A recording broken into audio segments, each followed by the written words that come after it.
Fukushima Daiichi power plant brought nuclear disaster to Japan. But according to some experts, a similar nuclear catastrophe could happen right here in the United States. The 40-year-old Vermont Yankee nuclear plant has the exact design as Fukushima's, and now it's at the center of a battle that could shape the future of nuclear power in the United States. CNN's Amber Lyon exposes the troubled history of the Yankee nuclear plant and why some people of Vermont want to shut it down. March 11th, 2011. An earthquake, then a tsunami, devastate the east coast of Japan. There may be some melting down of a fuel rod inside there. Over the next several days and weeks, the damaged Fukushima Daiichi nuclear power station north of Tokyo begins to worry the world. Fires break out in the reactors. Radiation spews into the air.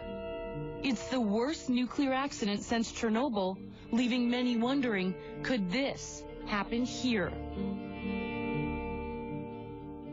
We're here in Vermont, where there's a battle brewing that could determine the future of nuclear power of the U.S. At the center of this battle, this nuclear plant, the same design as Fukushima. The Vermont Yankee nuclear power station is 40 years old. Its operating license, issued by the U.S. Nuclear Regulatory Commission, or NRC, is set to expire next month. It's one of 23 Mark I design nuclear reactors in the U.S. The problems with this design are well known to industry insiders, including the NRC, according to government documents dating back to 1972. 1972, the NRC said we never should have licensed this Mark I design, period. But they also said we've got so many of them licensed already that if we were to change our mind, that would ruin nuclear power forever. Arnie Gunderson is a former nuclear industry executive turned whistleblower with decades of experience in the industry. He's been appointed the chair of the state panel overseeing the Vermont Yankee reactor. He says because of design flaws, Vermont Yankee and other plants like it across the U.S. are one major earthquake, tornado, or flood away from disaster. And that's a fear bordering on reality after massive floods and tornadoes hit Vermont last year. If something were to go wrong at Vermont Yankee, this would be the damage area. And given its recent history under the ownership of a company called Entergy, there is reason to be concerned. So let's go over this list one by one of all these mechanical errors. We had 6 piping leaks in the plant, 3 piping leaks in the ground. Then we had the fire and the cooling tower collapse. And that's just in the last 5 years. Is this normal? It's not normal when cooling towers collapse. It's the only time in the history of nuclear power that a cooling tower has collapsed. The key is why the fire and why the tower collapsed. And in every case, we've been able to trace it back to inadequate maintenance. Every one of the major failures could have been preventable. None of these problems would lead to a meltdown, but show a pattern of sloppy maintenance. Vermont Yankee sits on the Connecticut River, across from this elementary school. NRC reports show the plant has been leaking radioactive materials into the environment for years, although at levels the agency says are safe for the public. They found 6 or 7 different isotopes, most of which last a long time. In 2010, a fish caught in the Connecticut River tested positive for strontium-90 in its flesh. Strontium-90 seeks out bone, causing leukemia, and it doesn't leave the environment for 30 years. For Gunderson, the logical source was Vermont Yankee. I think if you find a fish with radioactive strontium next to a plant that's leaking radioactive strontium, a pretty high correlation that the strontium in the fish came from the plant. But so far, testing has suggested otherwise. This is Dr. Bill Irwin, and he's with the Vermont Department of Health, and this is where you keep the fish that you've caught in the Connecticut River? Yes, this is correct. A recent study released by Dr. Irwin showed that fish almost 150 miles away in a lake had strontium in them. he believes caused by fallout from nuclear testing. The other place that we've found strontium-90 is in the natural environment everywhere, in not only that area of Vermont, but all areas of Vermont and throughout the world. And again, it comes from fallout from nuclear weapons testing. But more tests need to be conducted to be certain. Despite its age and recent problems, last year the NRC granted Vermont Yankee a 20-year extension.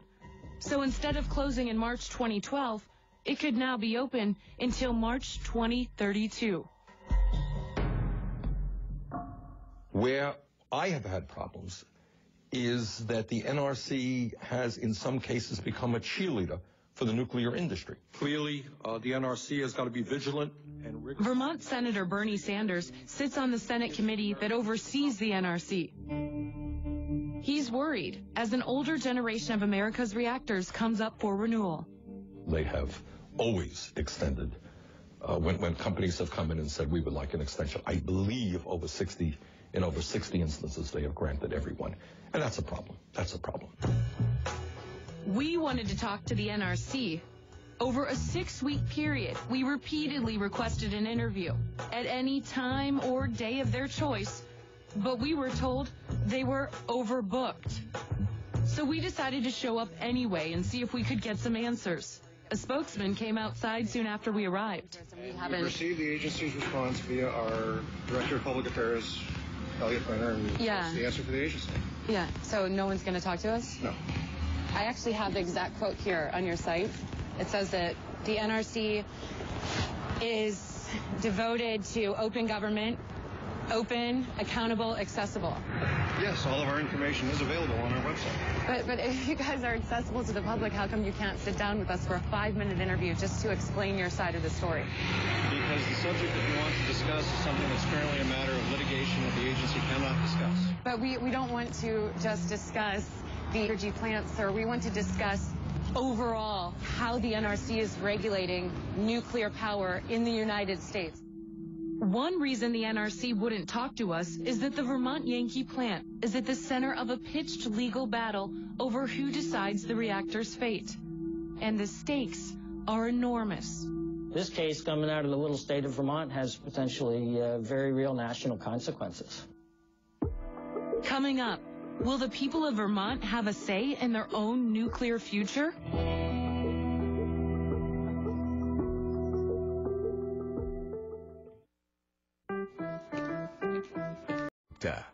The state of Vermont wants to close down the only nuclear power plant in the state when its original operating license expires on March 21st.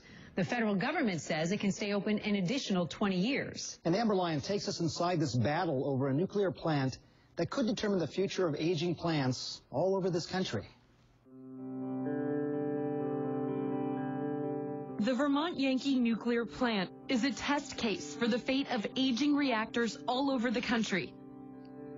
In 2002, it was purchased from the state by a private New Orleans-based company, Entergy, which owns 11 plants across the country. As a condition of the sale, Entergy signed an agreement with the state saying they would not operate the plant past 2012 unless a state panel agreed. 4 years later, Vermont amended the agreement to give the legislature a say in whether the plant could stay open. Overall, it's been a profitable deal for Entergy. They bought it really cheap. They bought it for $170 million. A new plant costs $20 billion. So they bought it for 100 times less than a new plant would cost. And they can sell power at a rate that makes them on the order of either $500,000 to $1 million every day. But under Entergy's management, the plant was plagued with problems. I've had a lot of ex-employees contact me, and they're appalled at the way the plant is run. We wanted to speak with Entergy's CEO, J. Wayne Leonard, but he declined our request.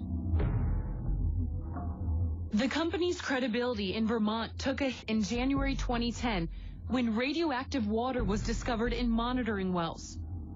A leak coming from underground pipes beneath the plant. This after plant owners had testified under oath that such pipes didn't exist. Entergy has since claimed to have fixed the problem. Come on, you want the utmost of credibility and integrity on the part of the operators of a nuclear power plant. Vermont's Attorney General, Bill Sorrell, was shocked to discover the pipes existed. They repeatedly denied that they had that until they had a leak of tritium, which is a radioactive material that was discovered in underground testing or monitoring wells, and they went, whoops, sorry, we made some misleading statements to you, because in fact misleading? Yeah. Do you think they were misleading, or were they lies? I don't know. They were not, the statements that they made were not true. Shortly after this leak, the Vermont State Senate voted overwhelmingly. We're talking 26-4 in a bipartisan vote to shut this plant down. Entergy says that that vote wasn't a part of their original agreement with the state, applied for, got a renewal of its license from the NRC, and then came back and sued Vermont to keep Vermont from ever shutting the plant down, despite the fact that the majority of residents want this plant out. Entergy's tried to have its cake and eat it too, if you will. They made promises to induce the state legislature, the Public Service Board, to give them permission to operate, to store more spent fuels, and then when the state exercised its authority under those agreements and under the law, and it didn't go Entergy's way, then Entergy backed out of the deals. In court papers, Entergy has said that Vermont is trying to veto federal authority over nuclear power, and therefore the state's actions are unconstitutional. Opposition to the plant is not universal. In tiny Vernon, Vermont, where the plant is located, there are some who support the license extension.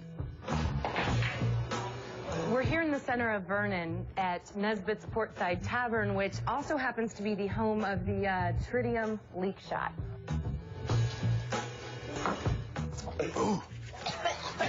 So can I have you raise your hands if you support the court ruling the Vermont Yankee can stay open? It's a very safe place to work and be around. If Vermont Yankee shut down, not only would we go out of business, it would have a major impact on the entire state of Vermont. Vermont Yankee's original operating license is set to expire on March 21st, and the future of this plant is uncertain. Most likely this case will go to the Supreme Court, and what happens there could determine the future of aging plants all across the country. And Amber Lyon joins us now. I have to say that is a really troubling report. There's so many plants like this. Where does that case stand now? Well, as of now, the state of Vermont lost round one. A judge ruled that this plant can stay open. Whether Vermont will appeal this is yet to be seen. But the state's also looking at creative ways that they can tax Entergy to keep this corporation from making a profit from the plant, which would then force it to shut down. And as we were saying, people all over the world, this comes up. People want it open because it's their livelihood as well. So it's that back and forth. Amber, thanks so much. Thank you. Thanks, Amber.